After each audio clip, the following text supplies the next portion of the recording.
बिस्मिल्लाहिर्रहमानिर्रहीम। अस्सलाम वालेकुम। ये सच्ची खबर न्यूज़ के साथ मैं हूँ आयशा कमाल।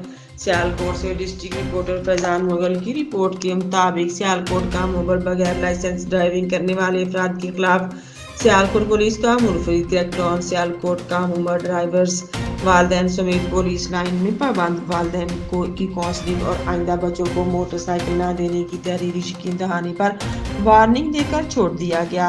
कार्रवाई का मकसद मासूम बच्चों को क्रिमिनल रिकॉर्ड बनाना नहीं बल्कि इनकी तरबियत करना और वालिदैन को जिम्मेदारी का एहसास दिलाना और शहरियों की ज़िंदगी को महफूज बनाना है। तफसीलात के मुताबिक शाहराहों पर शहरियों की जानो माल की हिफाजत के पेश नज़र DPO सियालकोट मोहम्मद हसन इकबाल के हुक्म पर काम उम्र और बगैर लाइसेंस ड्राइविंग करने वाले अफराद के खिलाफ क्रैकडाउन किया गया। पुलिस लाइन्स में सैकड़ों की तादाद में सड़कों पर कम उम्र ड्राइविंग करने वाले तालब इल्मों को पाबंद किया गया और इनके वालिदैन को बुलवाया गया।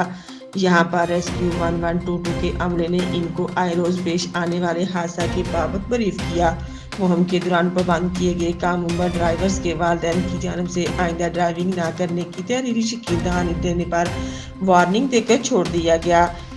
और वो इतनी स्पीड से गए हैं कि बाइक उनसे स्लिप हुआ है, बिल्कुल टांगे भी ऐसे हो गई, एक की आंखें बिल्कुल बाहर आ गई, स्कल ओपन स्कल इंजरीज हुई हैं। वजह सिर्फ ये थी कि वन व्हीलिंग भी कर रहे थे।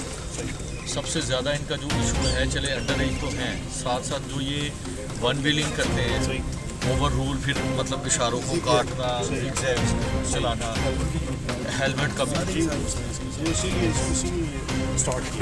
सर, इनके पेरेंट्स